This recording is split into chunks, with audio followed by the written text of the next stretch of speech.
Welcome to Book Club. I'm really into fun facts. Julie has an endless array of pop culture knowledge. Overall, I would say I liked it. Something about the way she writes is like really concrete and immediate. Who is this man? Why is he in this costume? Like, why did he drop a squid? Like, you teased some juicy deets about the creation of this book. This is, again, what Victoria finds interesting, not what is actually most important about these people. What stories are we going to tell ourselves about this year? Welcome to the party. Welcome, guys.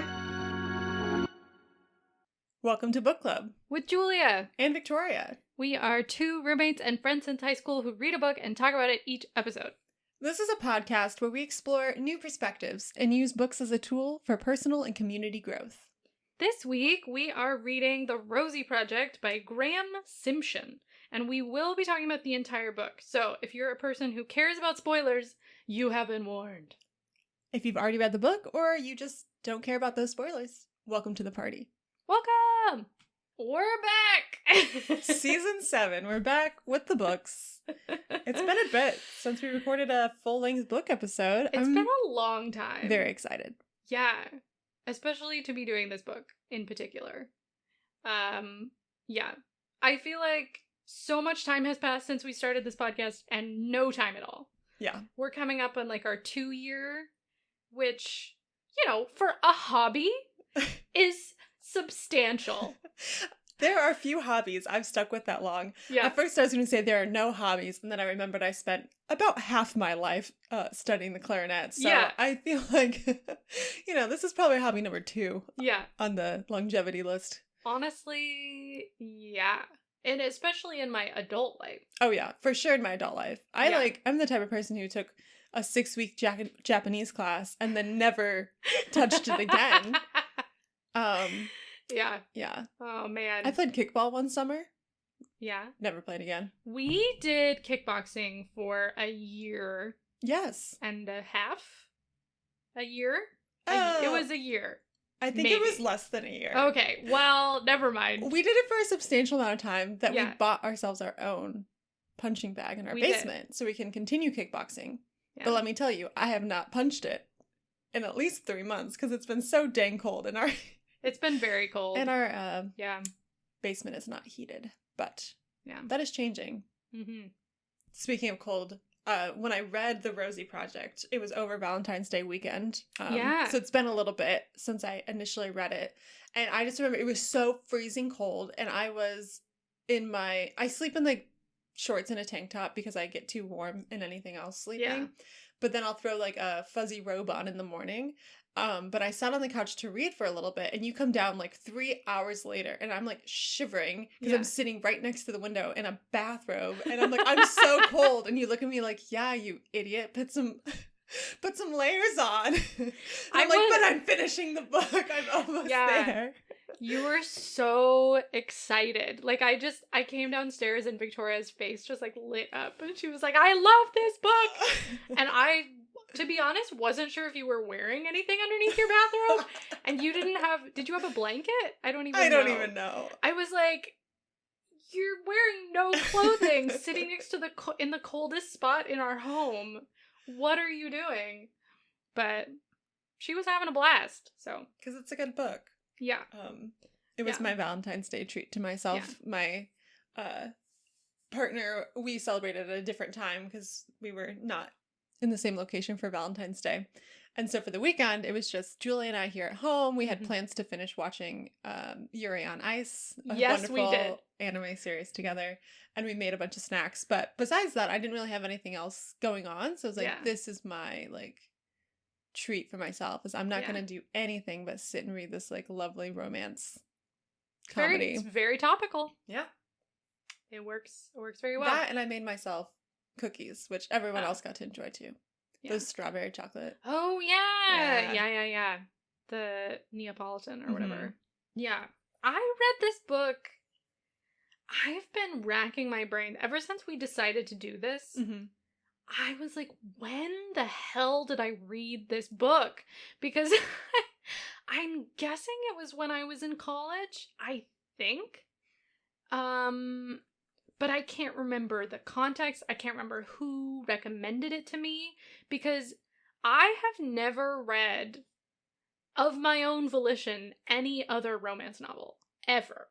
That's just not something that I just, like, picked up off the shelves. Right. And so I'm pretty sure someone recommended it to me, and I have this vague sense that it was during college at some point. Well, it came out in 2013, so it would have had to have been in college or after. Right. And I'm like... And I remember I really enjoyed it, and I thought it was really cute.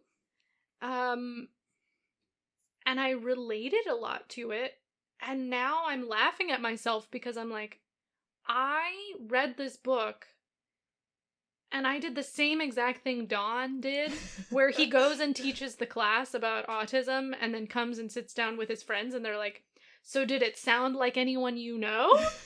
And he's like, yeah, my friend from this other department, he definitely is on the spectrum. And they're just like, oh my god, Dawn, you're so clueless. And I did the same exact thing. I read this book and was like, wow, this sounds a lot like me. And then did not draw the inevitable conclusion that I was also autistic. And it makes me laugh now. That's funny. I didn't realize it was like pre-diagnosis. Oh, for you. yeah. Yeah. It was... Or like pre-consideration, like exploration phase. That wasn't the reason I read it, which just blows my mind. I'm like, why?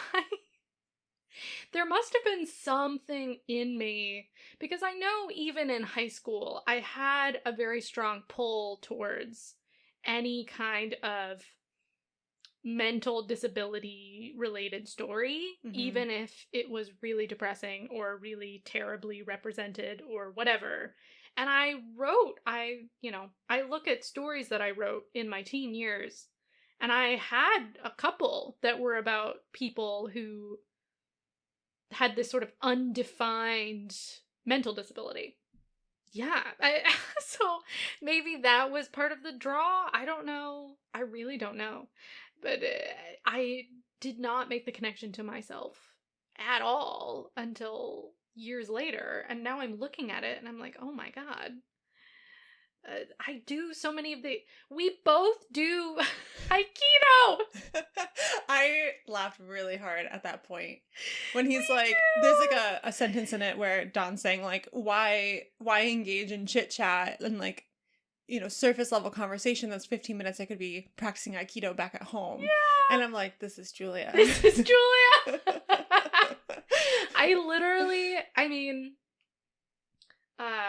I love swords. So when I saw that there were swords involved with this martial art, I was like, sign me the hell up. Get me in there. Into that dojo. Yeah, it dawned on me one day that I wanted to do a martial art and there wasn't any kickboxing nearby, and I was like, swords. I barely even got to touch the swords because I was doing like preliminary stuff, and then COVID hit, and so obviously you can't sweat together in a box, but because that's what a dojo is. It's just a square room with a mat, and anyway. But yeah, so that definitely made me laugh. And I was like, how did I not see it? I don't know.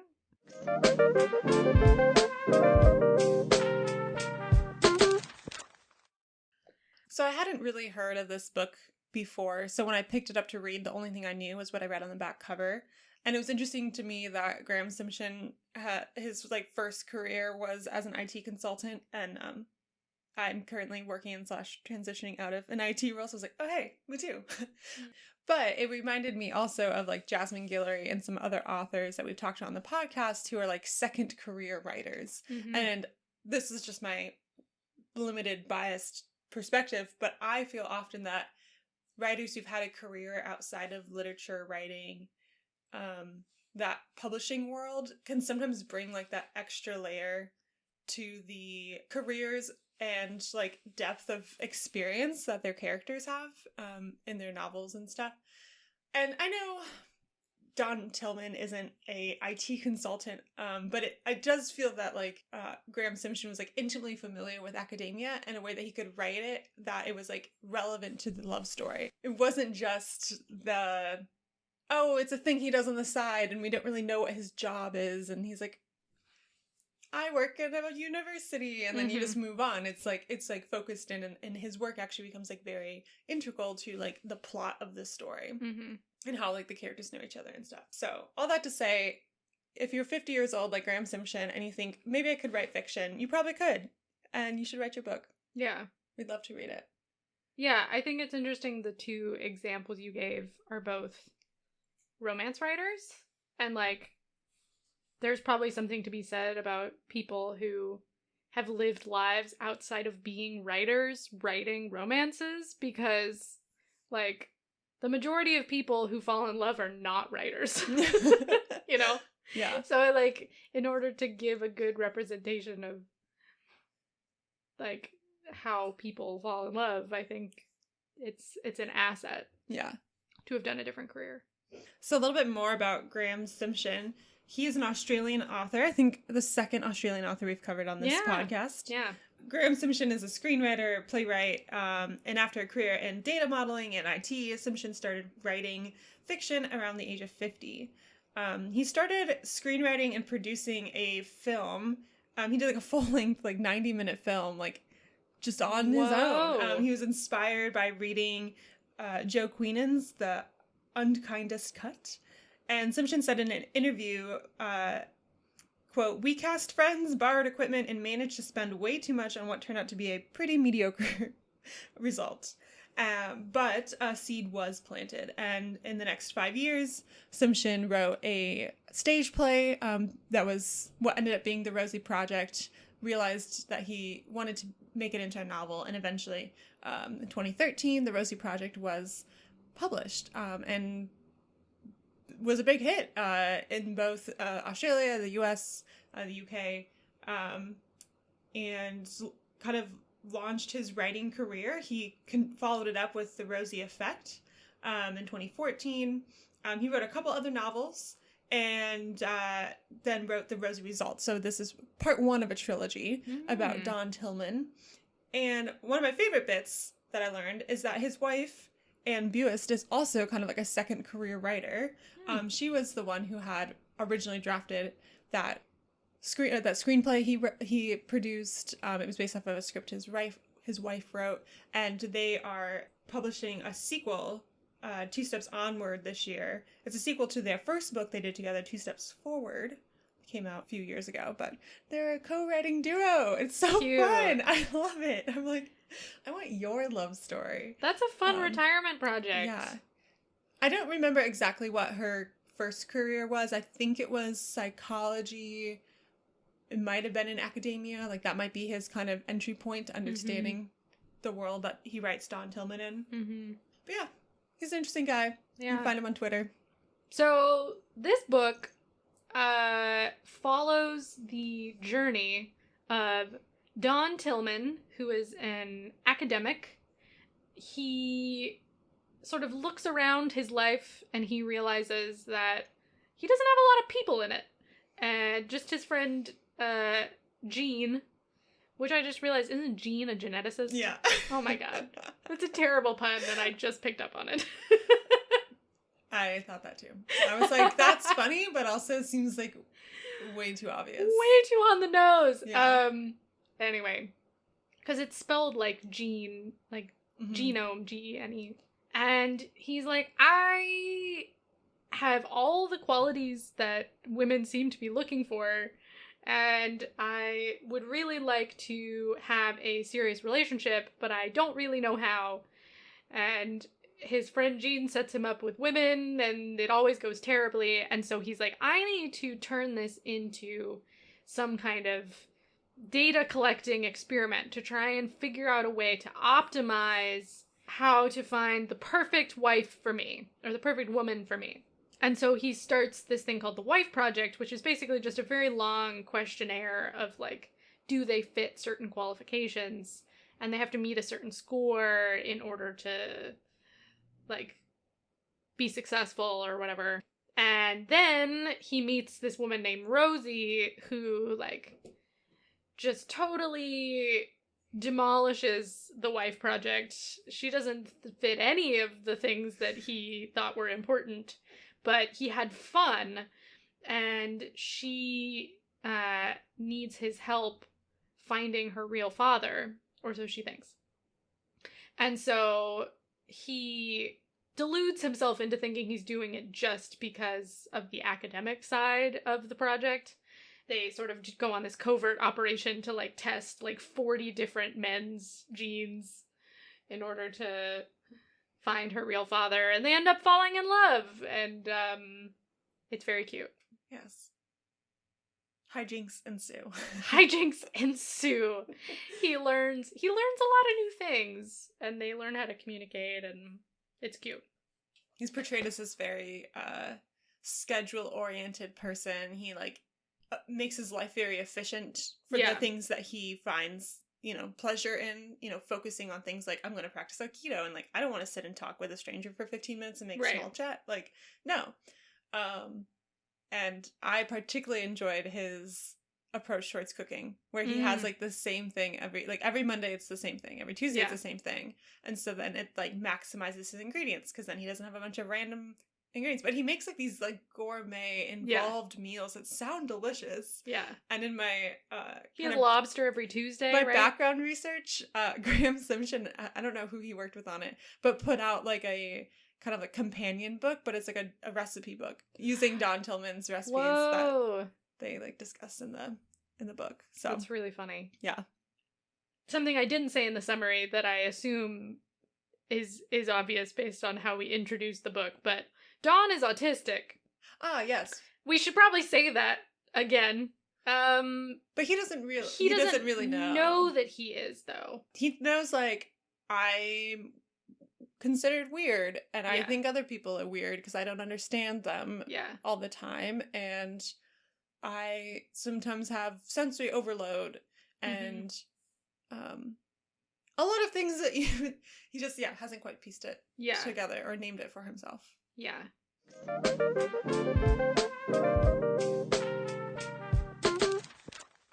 This podcast is made possible by our fantastic book club members. You can support the show by becoming a member on buymeacoffee.com/bookclubwithjv. Starting at $3 per month, book club members can connect with fellow listeners, help us select books for future episodes, unlock exclusive posts and messages, get early and discounted access to future events, and more. And if you want to take your support to the next level, you can join the TISM tier, which starts at $5 per month. The TISM tier is all about autism. Are you an autistic person looking for community? A possible neurodiverse person looking for resources? Or an ally hoping to learn more from an actually autistic person? Members of this tier get free access to Julia's autism-related articles on Medium. The best part of any book club, besides the books, is the community. So join us in our growing community of book nerds by becoming a member of the book club today. Follow the link in our show notes or go to buymeacoffee.com/bookclubwithjv to join the party. That's buymeacoffee.com/bookclubwithjv. We'll see you there.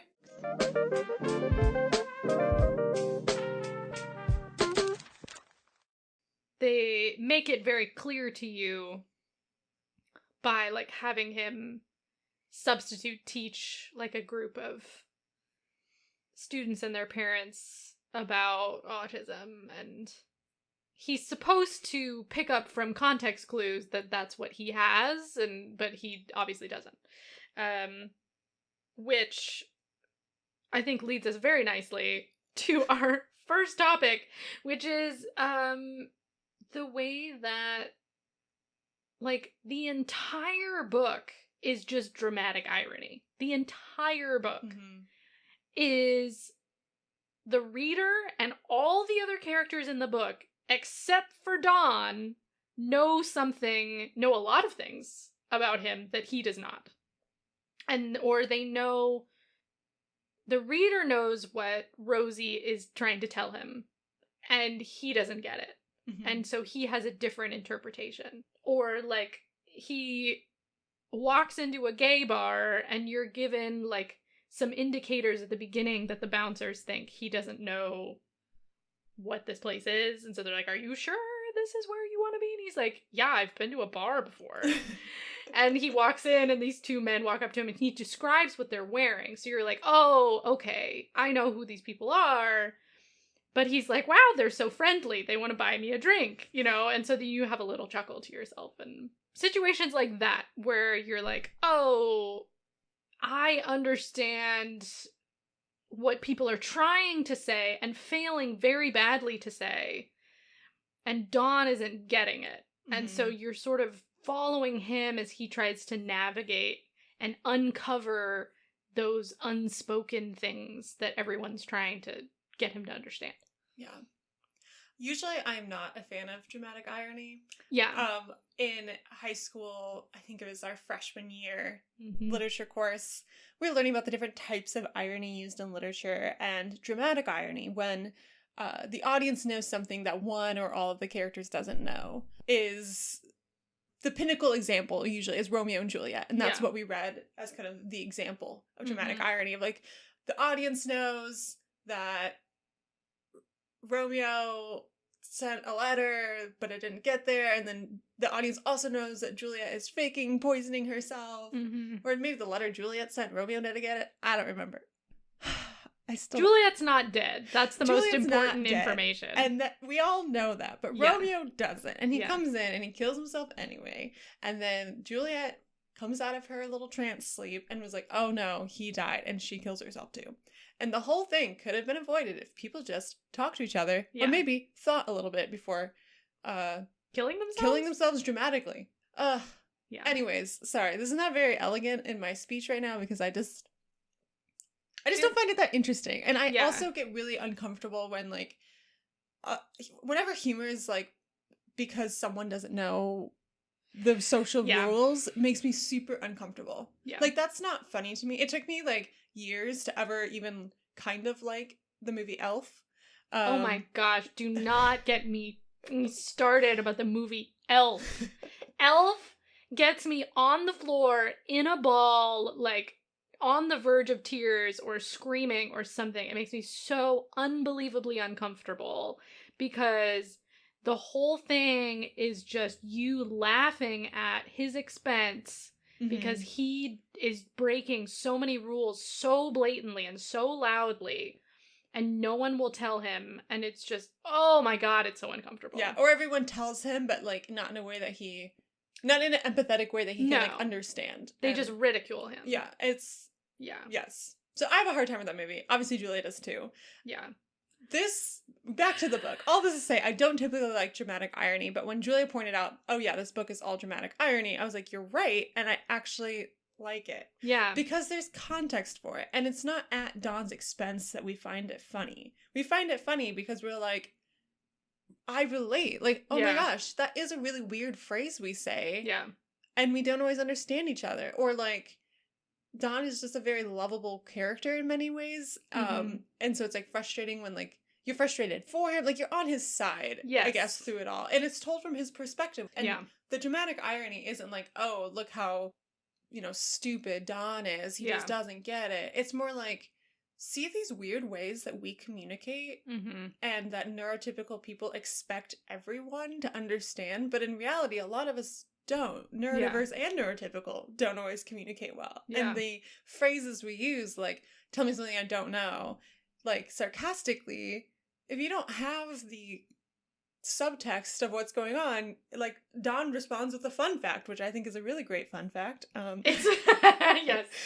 The testicles of drone bees and wasp spiders explode during sex. Yeah, I didn't know that. Thanks for telling me, Dawn. But if you don't get the subtext of what Rosie was saying sarcastically, you miss it. And it makes it more understandable than, like, oh, let's all point and laugh. Yeah. I also think the fact that this is a book, and so I think a lot of people can empathize with the way that tone doesn't always come across over text. Because I think I've said this on the podcast before, but I think trying to communicate over the internet sort of has made a lot of people, a lot of neurotypical people, empathize a bit more with what it's like for autistic people to talk face to face.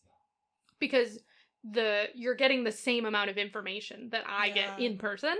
We were talking about how, like, the phrase, tell me something I don't know, a genuine question, versus tell me something I don't know, sarcasm. The only difference is the inflection on the don't, to indicate that it's over-exaggerated, right? As in, because I'm over-exaggerating this word don't, that actually means that I do know it, which is like there's so many complex layers to that one thing. And like, and the fact that it's referring back to what you said, not asking something more of you. Exactly. Yeah. It's a statement, not a question as well, which is only communicated through inflection. And so, like, you get a sense of it when you're reading a book that, like, oh yeah, when I'm texting someone, if I don't use, like, capital letters or italics or, like, you know, emojis, that's why we developed the kind of texting language that we have, is to, like, help bridge that gap a little bit so people understand your tone. So yeah, I think that also helps. That's a really good point. I hadn't thought about that, like how important it was that it's in a novel form for us to like understand exactly through Dawn's eyes. Yeah. Because the kind of like, I forget what you would call it, but like the adjectives used of like how that person spoke, you know, like Julie said it sarcastically, like you can write that out. And so you can get Dawn's perspective.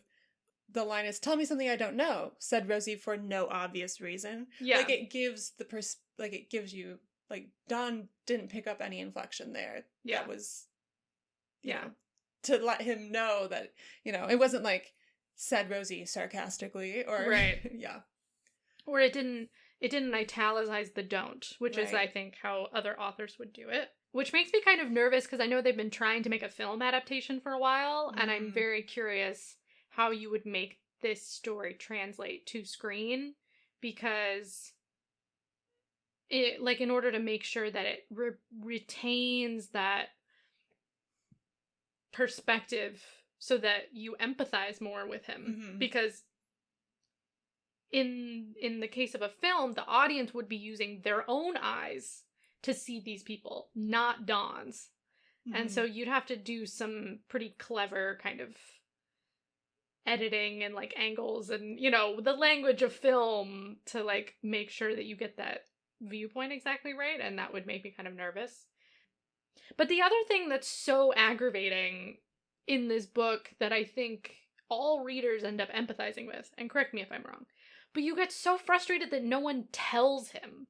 You're just like, why doesn't anyone tell him what he's missing? Yeah. Because, like, so many people, you get this sense that they're just like, they don't know if he's doing this on purpose or if he just genuinely doesn't know, and, like, they're afraid that it's going to be considered rude if they correct him or explain or whatever. And, like, it's so frustrating because it's like, if someone were just to tell him, like, there's things that he learns because of Rosie where she'll explain something to him. She's the only one who does. Yeah. She'll explain something to him, and then he'll start noticing the pattern. And so then he learns how to communicate better with his colleagues because he, like, picks up on certain things that they won't tell him. And I'm just like, you just gotta tell people. I can't tell you how many times I've, like, learned something way later than everyone else. And I'm like, why didn't anyone freaking tell me? That's all it was. And now I can spot it and know how to respond properly. And it's, ugh. I got a book from the Scholastic Book Fair when I was in grade school. This is the nerd I was.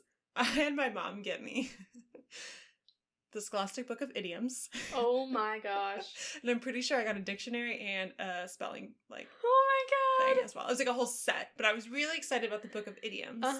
And anytime we get into these conversations about things that we just didn't realize what they meant, I'm like, why do we even have a whole book of idioms? It's just like, it just tells you all these things, like the phrase monkey's uncle or whatever, or the one that is like a point of laughter with my family because it was harmless, but I did not understand that saving for a rainy day meant something other than literally saving money for when it's raining outside and you want to go bowling. Like, oh, it's raining on the weekend and mom and dad want to take us somewhere fun. Now we have money to go bowling because we saved it for a rainy day. Yeah. I was in high school, maybe college. Oh my God. When my mom, I must have been in high school because I was like, Mom, I have this like, I got this birthday money, but I'm not really sure what I want to do with it. If there's anything I want. And she's like, well, just save it for a rainy day. And I was like, Mom, we live in Bakersfield. It's a desert. It doesn't rain here. And she's like, oh, honey. And that's what I learned. And it comes up at least once a year at family events. But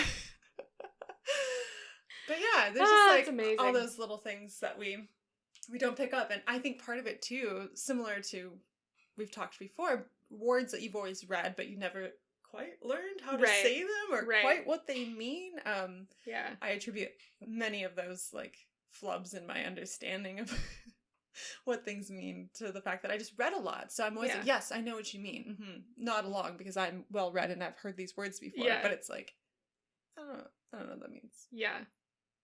In the end, really appreciated that this was probably the first book I read with an autistic main character where you weren't laughing at him. Mm-hmm. You know, the comedy comes from the perspective.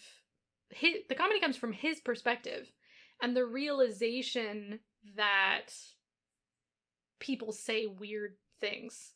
Mm-hmm. And it doesn't make any sense. And his perspective serves as a kind of critique, but in a comical way. Rather than the comedy coming from a movie like Elf, where you're looking on the outside and going, wow, he is doing so many dumb things. Mm-hmm. Yeah, the critique isn't like, oh, New York is so weird, there's just candy on the street. It's like, oh, look how stupid he is that he's eating the bubble gum off the railing that's someone, stuck there after they chewed. Yeah, exactly. So, I think that's a really important distinction, and something that is really important when it comes to representation, right? Where, like, the marginalized perspective should not be the butt of the joke. Mm-hmm. It should, like, there's a way to be funny when talking about, not the dominant perspective that, like, is clever and not, like, damaging. Mm-hmm. So, yeah. And the fact that, like, it's written by a apparently not autistic person, though, because he says in the back of the book, he's like, I knew a lot of autistic people, and I'm like, bro, you nailed it a little too well. I think maybe there's some unexamined... You're Don Tillmaning yourself. Yes, I think he is. That's my theory, but I would need to meet him to know for sure. So, I think something the book does well is encourage everyone to kind of examine their own relationships. Mm-hmm. And the way that they make friends or date or whatever. Because it's sort of taking that step back and being like, this is kind of weird. How do I do this? Yeah. Did it bring up anything for you in that regard? Oh, so many thoughts.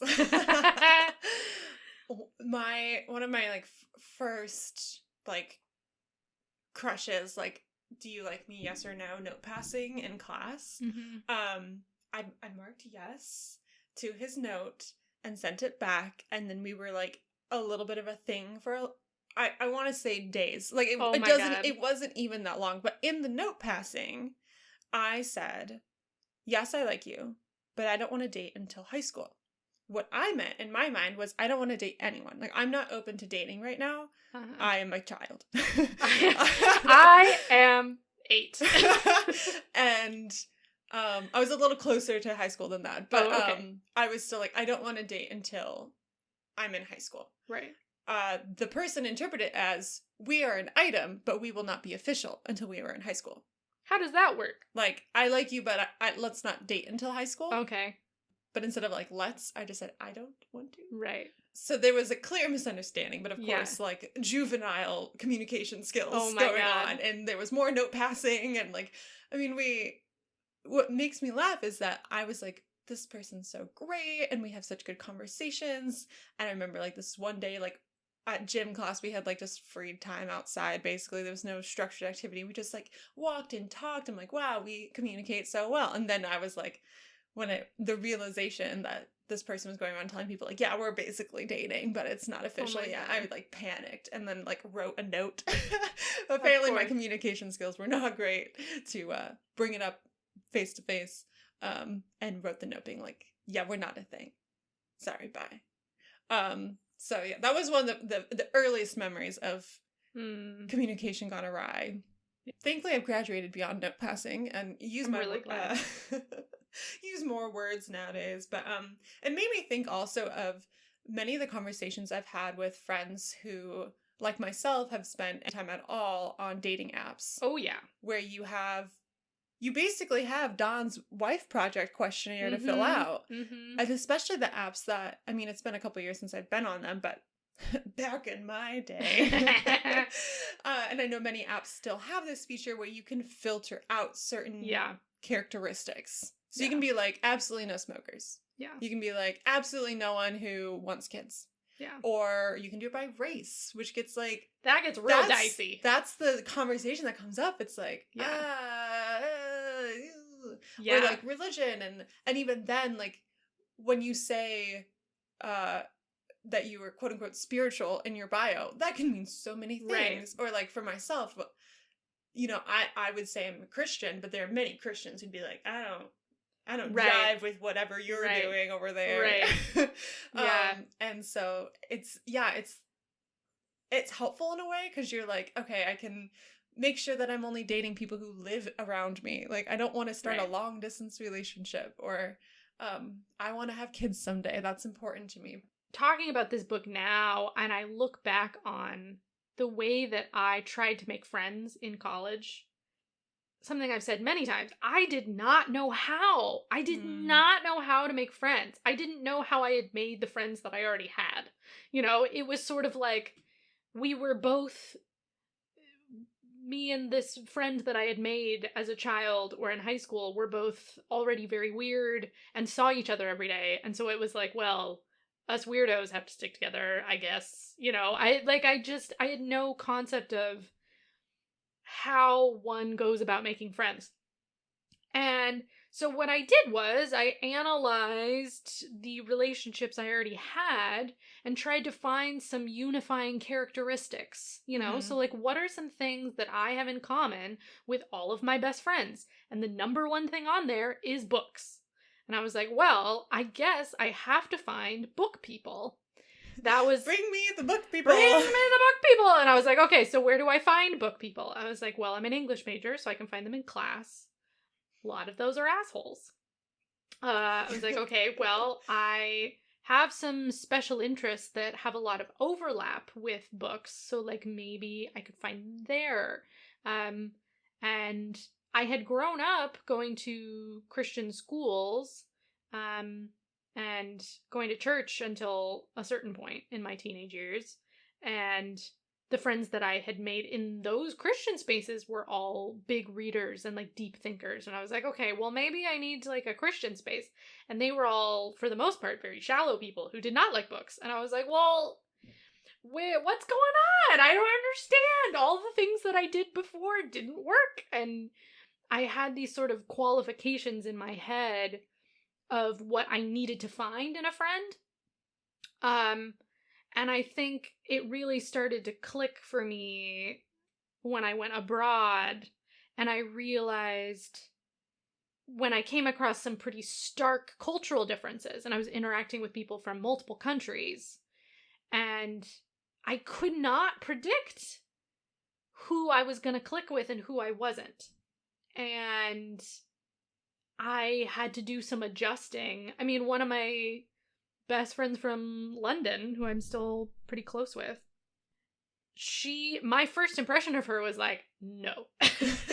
She is way too outgoing. We would never get along. It would never work. And we ended up being like super close the rest of my time there. And she sort of weaseled her way into my life. And sort of like Rosie and Dawn in a platonic way. And so I sort of had to kind of get this understanding of like, you don't know who you're going to click with. Mm-hmm. And so you just kind of need to practice showing up and being yourself and seeing what sticks. Yeah. And hope that everyone else does the same. Because, I mean, you have no idea, you know? And it helps if you have shared interests. But a lot of times it's just proximity. Mm-hmm. Like, some of my best friends from college were just people I lived in my freshman dorm with. And there were 5 of us, and we sort of banded together. And we're like, I don't hate you. Would you like to live with me next year? Yeah. You know? And then it was just because we were around each other all the time, we became very close. Or one of my friends I was just in most classes with, you know? And so that we just spent a lot of time together and got to know each other. And I really related to his confusion and trying to find some common factors. And that didn't work at all. And then someone just sort of barrels into his life and is like, ah! And he's like, you're interesting. I'm going to follow that. Yeah. Chaos, whatever that is.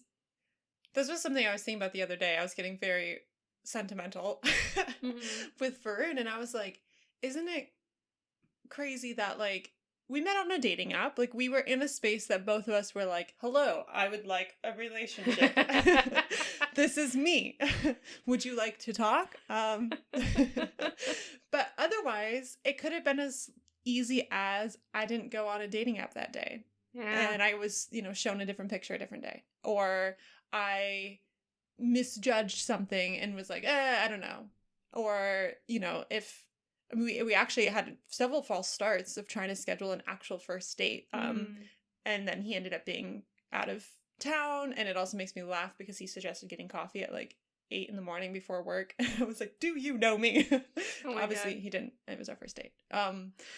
But then I had a family member pass away and I was like, I'm so sorry to cancel. I know this sounds like a not real excuse, but like my family member died. I'm gone.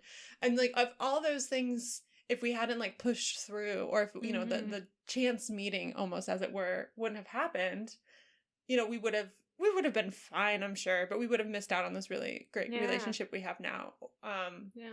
And it feels like that with so many friendships where like proximity is a big part of it. Yeah. But sometimes the reason you're in proximity is so happenstance. Yeah. Like, oh, yeah. And like so many little decisions that could have, you know, changed something. Like if my parents had been like, you know what, we can't afford that school, all my high school friends would be different. Yeah. Which are a huge chunk of my friends. Yeah. Or if I would have been like, I'm going to that college, not this one. That's the other chunk of my friends. I also probably wouldn't live here. If you didn't go to school in the Midwest, I don't think I would have ended up in Chicago. That's a chunk of my friends. Yeah. I also think, you know, our relationship story, like if there had been anyone else sitting there that day, like it just so happened that people were doing other things and it was just the 2 of us sitting under the tree and you were reading. Like if there had been anyone else there, I don't know if I would have talked to you, you know? And I'm just like, yeah, there's so many things that you just kind of have to follow the vibe. And which for, you know, for people who have a hard time tapping into that vibe and following their instincts, people who have been told that their instincts are wrong and so they don't trust them, that is incredibly terrifying and confusing. Like, how the hell am I supposed to tell? Yeah. You know? So... And bringing it back to the book, I could talk about I find all of this so fascinating. Friendship, love, romance, chance encounters. But Dawn and Rosie. Yes. Why they work. Rosie tumbles into his life through a misunderstanding. Yeah. Jean, like, sends her his way to help with her project, right? I don't even remember. I think Jean he sees this as an opportunity to present Dawn with a person who does not match his qualifications and also to seem like he's helping Rosie. Doesn't he want to sleep with her? She's like the one student that like won't deal with his BS. Yeah. Like, I didn't realize it till later, but when Don is trying to talk with Gene after one of his classes, Rosie's there.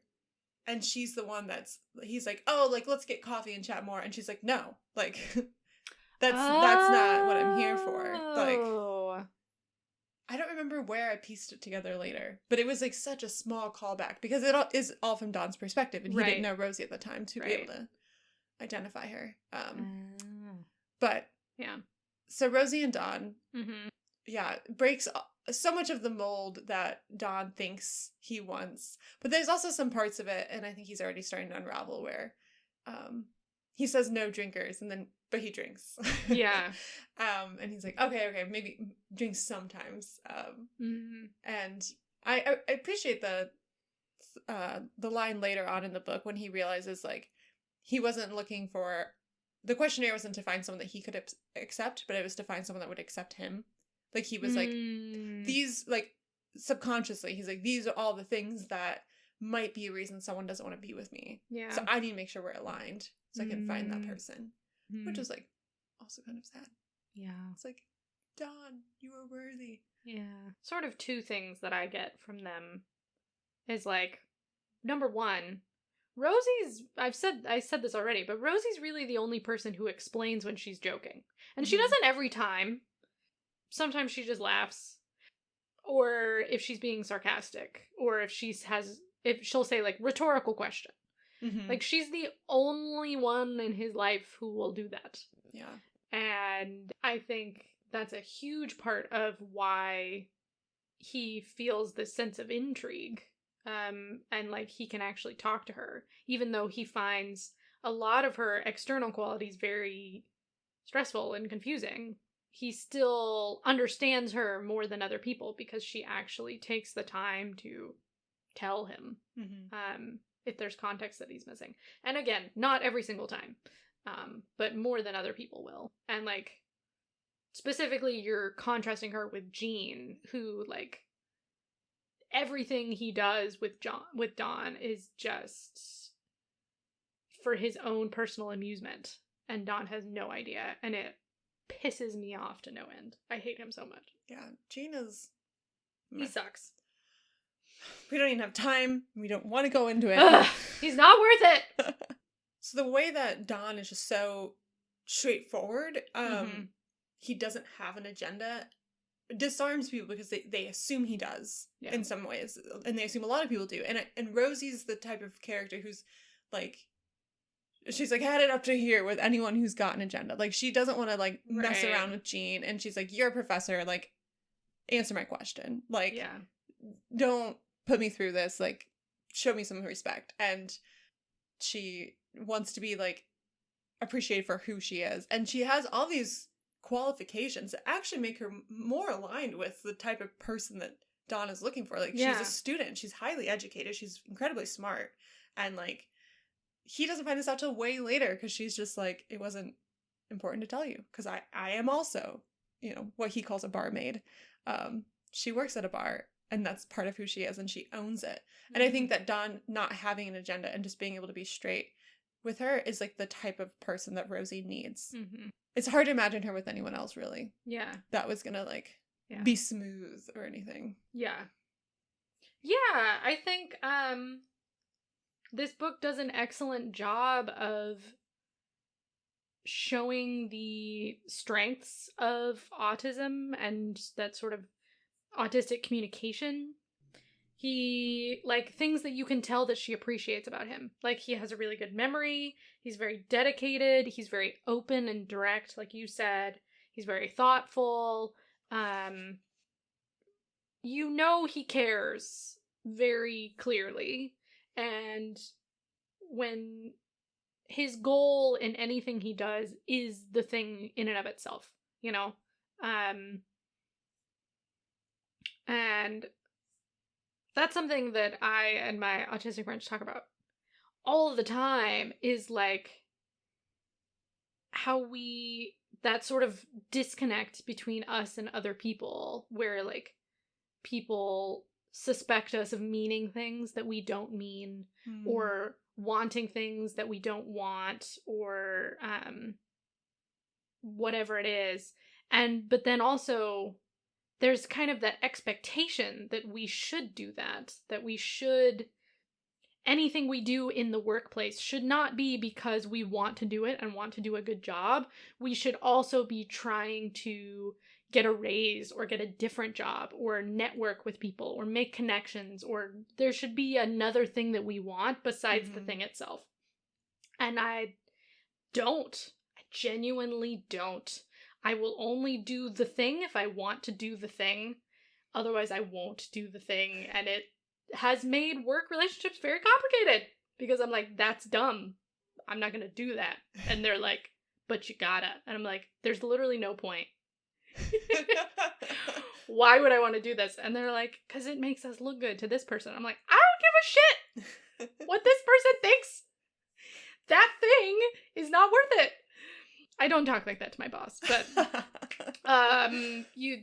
that's the internal monologue. Yeah. And I say something in a much more politically correct way where I'm like, I don't think this is adding this, this, and this. I think there's another way to do it. I think we could do this instead. Then also it leads to that kind of naivete that people describe autistic people having, that like, you take everything people say at surface value when they may genuinely be trying to manipulate you or trying to get something out of you and don't really care. So there's this sort of double miscommunication. So yeah, I think the autistic way of speaking is incredibly valuable, and this book does a good job of emphasizing its importance.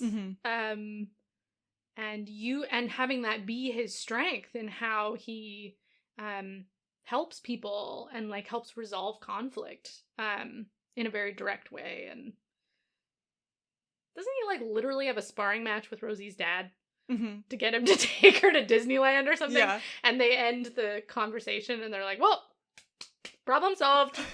There we go. And I was like, this is amazing. Can we resolve all conflict like this? So yeah, I was curious, when we get towards the end of the book, and Don is kind of giving his rundown, he's like working through the logic of like, and ultimately ends up with, it is illogical, but I want to be with you, therefore like, this is love. Like, I love you. To Rosie.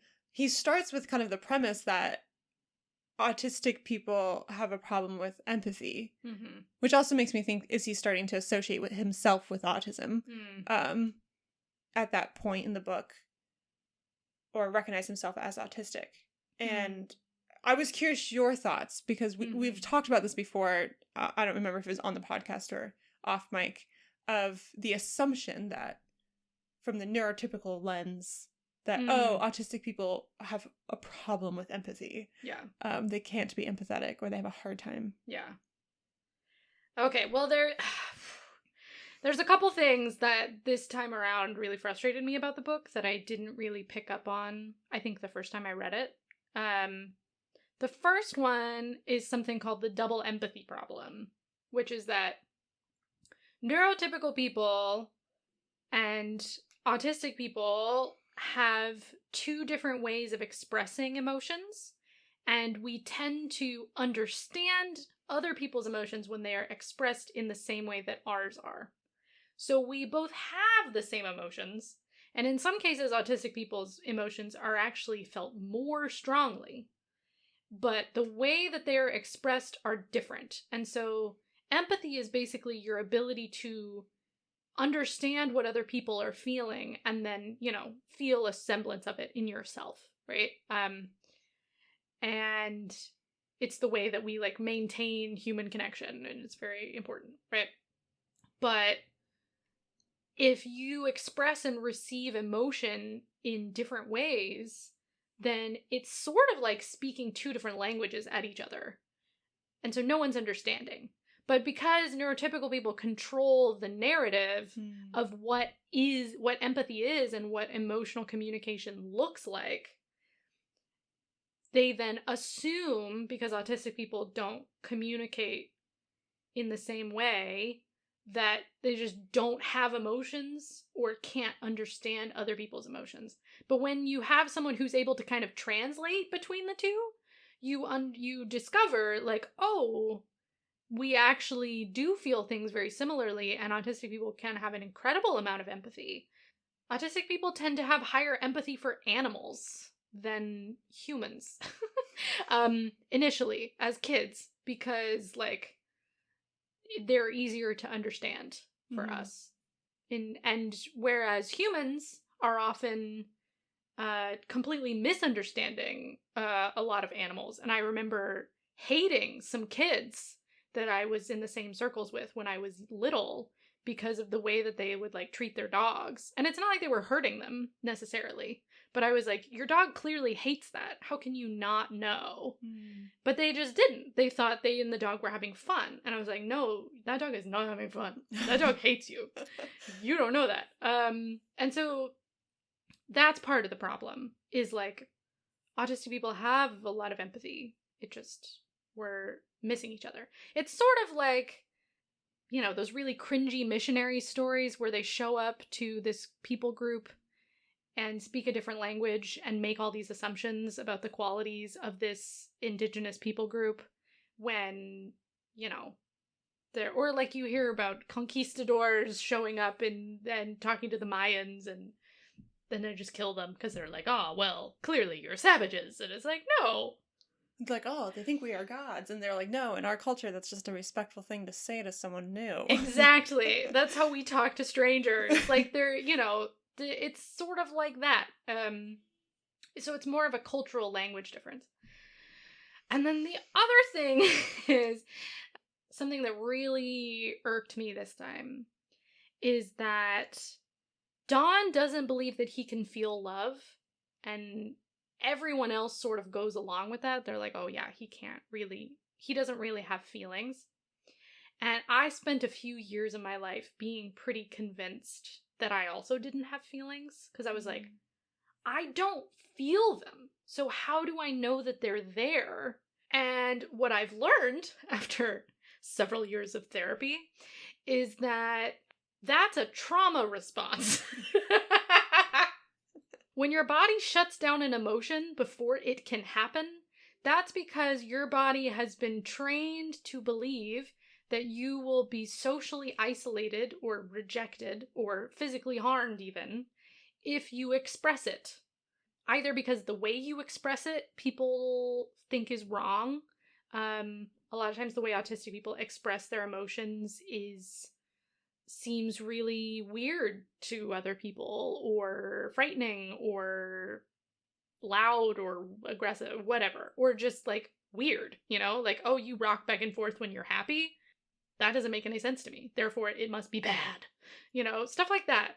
Then also, so as a result of being rejected a lot, or losing people, or being harmed, like, eventually, for a lot of people, they learn that, like, oh, I can't feel that. And so over time, your brain just starts doing it automatically, and you don't even notice that it's happening. So that it's a trauma response, not like a quirky behavior thing, which is kind of how it's presented here. I don't think he fully unpacks the second layer of, like, oh, Don doesn't think he can feel love because of the way that his parents treated him, or the fact that people drastically misunderstood the way that he expressed his emotions, and so he stopped expressing them and eventually stopped feeling them. Like, he doesn't go into that part, which is a bit dark for a romantic comedy, but it just sort of is like a baseline assumption about autistic people that I think is not explored enough. Yeah, they, like, he scratches the surface a little bit with the, like, I don't love Meryl Streep. Like, I don't have empathy for this actress in a movie who is experiencing love, but I do have empathy and love the people in my life. Yeah. But that doesn't, like you said, doesn't fully unpack it. It just, like, scratches the surface that, like, oh, there's more than one way to experience love. Yeah. But it's, like, it doesn't quite get there. Yeah. Especially because he has lived his whole life undiagnosed, and he's now, what, like 30 something? Yeah. Like, that's also extremely common in people who make it to adulthood without getting diagnosed. They have trouble accessing their emotions. And there's a few other autistic traits of like, autistic people feel things very, very strongly and are often hypersensitive, but have a very difficult time understanding and parsing through those big feelings. And so they get really overwhelming. And the response is then like really dramatic. And a lot of times kids get punished for their response. So things that look like tantrums, quote unquote, in autistic people are often a response to big feelings that they don't know how to explain, even to themselves. So it could be extreme sadness or pain, or even empathizing with someone else's pain can turn into what looks like a tantrum. And so then they get punished for that, and they're like, oh, that feeling is bad. We can't feel it anymore. Yeah. And it's, so yeah. It all ties back to the double empathy problem.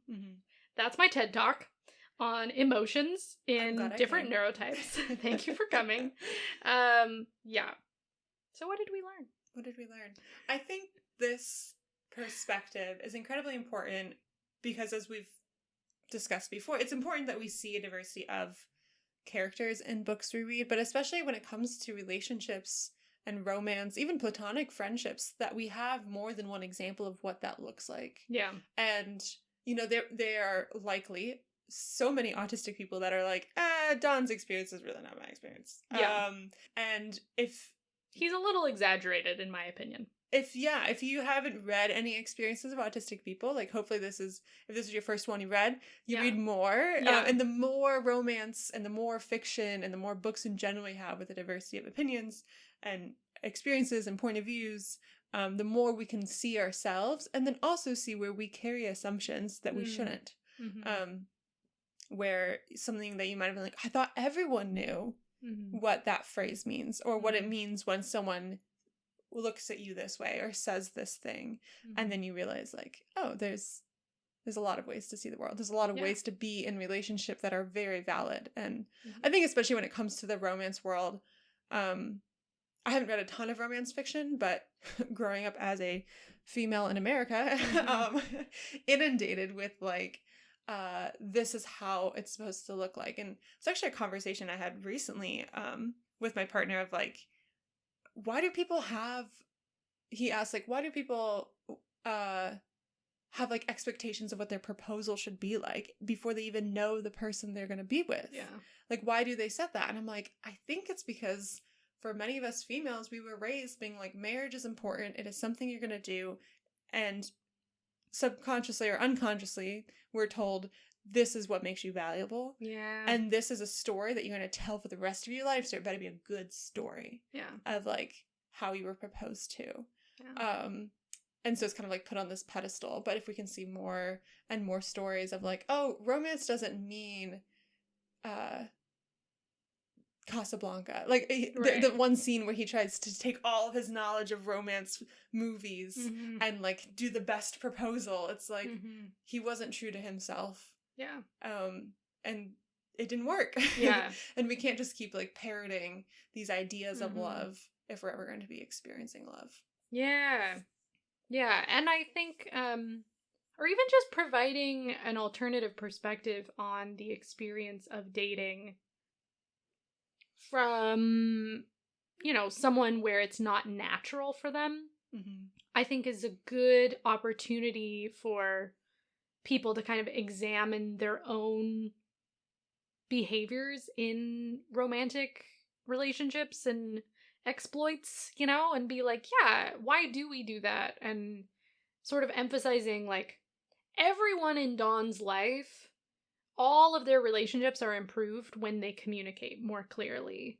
And it's not just him who needs more clarity, like everyone does. And so I think it's a good opportunity for everyone to kind of examine how they talk to people. And that's something my therapist tells me a lot when I feel guilty about asking for more information in my relationships. She's like, it's good for them too. Yeah. Yeah. It's very good for them too. And it makes me feel less guilty because I'm like, we all need some more communication. Mm-hmm. So you ask the questions that it makes people stop and be like, you're right. Why do I need that? Why do I say that? Or like, what do I mean by that? I don't know. Where did I learn that? Yeah. I realize sometimes I have a propensity just to like make up, like I feel like I have to justify myself, and it's so ingrained in me that I will justify things that, one, did not require justification, and two, where the justification isn't actually that valid. Like I'm just like thinking like an example was before this podcast, like it took us a little while to turn on the mics today because we had some other work we were doing, and I was starting to feel low energy, and ultimately what I wanted to say was, I feel a little tired. Can we get to recording soon so I have enough energy to get through it? Yeah. But instead, I justified all these reasons of why we should be prepping in a certain way and how much or how little we should be talking about before we get into the episode. And it was just like a perfect example of like why stopping and having those conversations. And it wasn't like you particularly stopped me and asked like, what's really happening here? I just didn't say anything. You just kept talking. And I was like, I think she's kind of tired. It's just I've realized it's something I do, and it's people in my life like you and Varun and others who from time to time have asked me like, you don't have to, like, why did you feel you need to say that, or like, what do you really need right now? And it's helped me to start doing it for myself too, like letting myself actually pause and say like, what do I actually need right now, and being able to communicate that freely, because that's like kind of like a standard you've set for our relationship of like, I know Julia's going to tell me when she's tired or what energy she has, and I need to check in with myself and be able to provide the same honest feedback as well. There's something that happened in the last couple weeks where you said something. It was something innocuous about why you weren't, do you remember this? And you walked back in and you were like, why the hell did I say that? That was not true.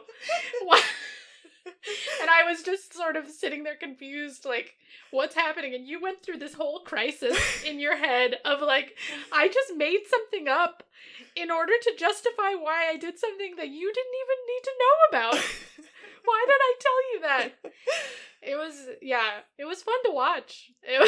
You had this whole kind of like, what is happening moment. And it was great. You like felt you needed to walk back into the room. I'm trying to directly address when I'm like straight up just bullshitting myself. Okay.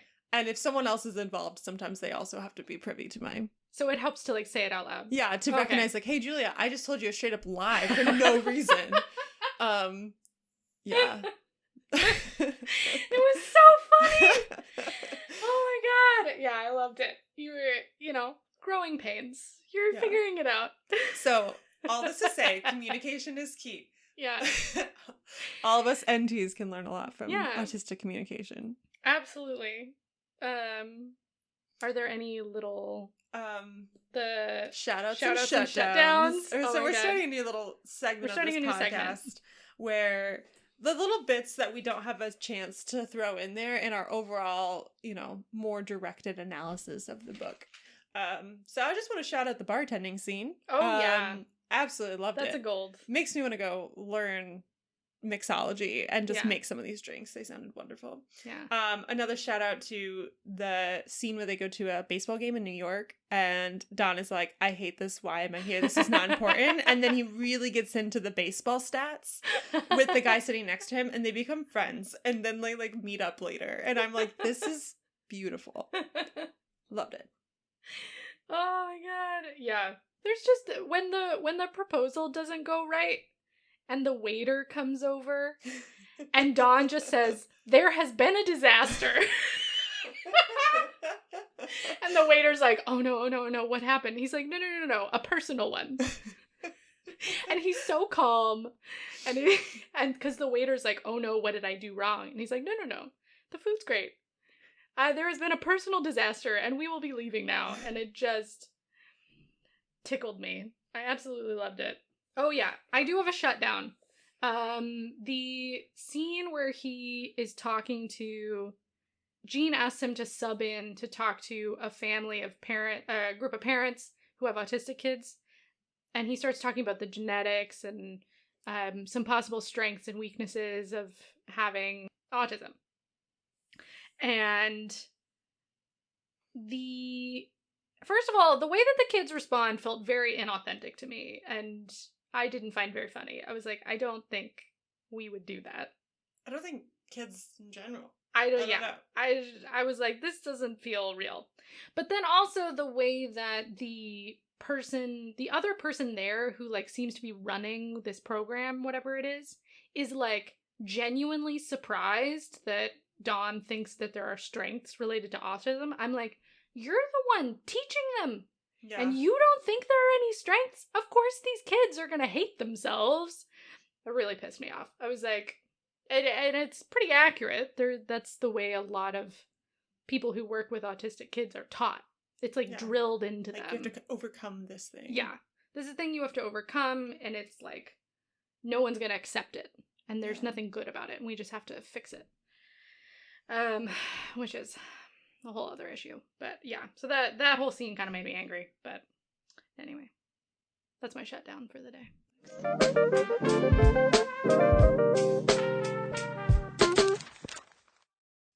Okay, recommendations. Yes. Did you I know you were I just have one that I realized has been on my personal list. And it's called The Kiss Quotient by Helen Huang. It was recommended, I saw it recommended somewhere on social media that it was like an autistic, I believe, woman of color is like the main character, and so I was very intrigued. And it's a romance as well.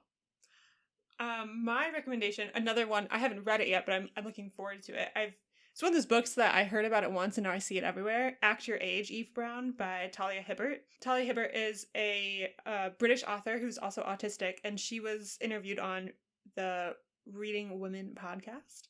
Act Your Age, Eve Brown is the third in a trilogy, and this one is a love story between two autistic characters. Cute. And then I saw it recommended by Gold Plated Girls, which is a newsletter I subscribe to. And then Consensual, who's a like audio romance fiction group. They've been on the podcast before. We interviewed them. They just finished releasing their second romance, Hookup State of Mind. I just finished listening to it. I'm the type of person that waits till they release all of it and then I binge it all at once. Yeah. And I liked it more, I think, than the first one. Okay. Even though in like real life, I'm much more of an Ingrid, which was the female lead in the first. But yeah, Chloe and Dean are great. I love them. Chloe is fantastic. I want more stories with Chloe in them. Go check them out. You can find them on, we'll link it in the show notes, but they're also on Spotify and you can listen along. Yeah. And the part of the show that we've all been waiting for, Currently Obsessed. Victoria and I both have very long lists, and we promised ourselves we wouldn't sort of use all of them in one go. Yeah, I had to limit mine down. Yeah, because it's been 2 months, and so we've consumed some media since then. Yeah. So first of all, Julian Baker has a new album, and it's beautiful and sad, just like her. And so go listen to that. And then the thing that's really kind of taken over my life these last few weeks is a TV show on Netflix called The Untamed. Not the nonfiction book by what's-her-face? Glennon Doyle. This is a Chinese drama set in like ancient China. There's magic. There's musical magic. That's the kind of genre it's in. It's based on a novel where it's technically a romance between two men, but it was published like surreptitiously by an anonymous author through backward channels in China, and the author has actually since been arrested. Whoa. But there's some creators and producers from Hong Kong. I was gonna say, where did they make this show? Yeah, well, they found the novel and it was really popular, and so they adapted it into a just not quite gay show. It's an exceptionally queer show. Like, if you watch it, you're like, oh yeah, this is a love story, what I'm watching. But technically, it's not. And they found all these really clever ways of working around the censorship laws in China. And so by some miracle, this show got made and it exploded all over the world. It's hugely internationally popular. One of the first Chinese dramas that's had this level of success. And so they're like, well, we can't take it down now. It's super gay and that's why people like it, so we're stuck. And the effects are terrible, but the plot and the characters and the actors do an incredible job. It's such a journey. Like, it's an incredible, incredible story that's really morally complex, and there's also magic. So, and it's beautiful. I'm obsessed with it. I'm on my 3rd time watching it. It's so good. Okay, so mine this week, just to showcase how slow I am at watching television, I'm still watching The West Wing. Just got to season 3, and it's great, and I'm still obsessed, and I'll keep talking about it till I finish, which will be in like 2 years. Mm-hmm. Okay, so Varun and I have been checking out more bakeries. Now that's like a little bit warmer and we can walk more places. Mm-hmm. There is one that's only open Saturday and Sunday in Logan Square near where Julie and I live, called Pan Artisanal. Mm-hmm. And absolutely delicious. You have to get there early, you have to wait in line, but it's worth the wait. We went to Rosie's this morning, which is down in Humboldt Park, and I'm real bitter every time I go because we used to live very close. And I never went. And then I discovered that they have not only amazing donuts and pastries, but we got like a loaf of bread today that's delicious, and we got an entire cake to celebrate. Big news. I paid off my student debt, and I'm very, very excited. So I'm currently obsessed with myself for that feat, and I'm eating cake today to celebrate. Girl is killing it. So the shout out to bakeries. And oh, and I had an album. Yes, this was I literally played this EP as soon as so when I put in my 2 weeks, I started listening to Let's Throw a Party by Sammy Ray and the Friends. It's a new EP that came out, and I'm obsessed. It's great. Awesome. It's upbeat, it's good feels, and I have it stuck in my head all the time. Amazing. Well, thanks for joining us, everyone. Yeah. Welcome back to the book club. Yeah, this has been great. I've missed this. Yes. Thanks for joining us for this episode of Book Club with Julia and Victoria. Chime in with your own thoughts and recommendations on Instagram at bookclubwithjv or through the contact form on our website, www.bookclubwithjv.com. Our website is also where you can find show notes for this episode, which include links to any of the recommendations we gave or other tidbits we mentioned. Make sure to follow us on Spotify, Apple Podcasts, or wherever you're currently listening, and leave us a 5-star review on Apple while you're there. This episode was co-hosted and produced by myself, Victoria Bruick, along with Julia Clausen. Our music is composed by Greg Bruick. Our logo was designed by Gabby Febland, and Rebecca Gesney is our project manager. We'll catch you all on our next episode. Happy reading!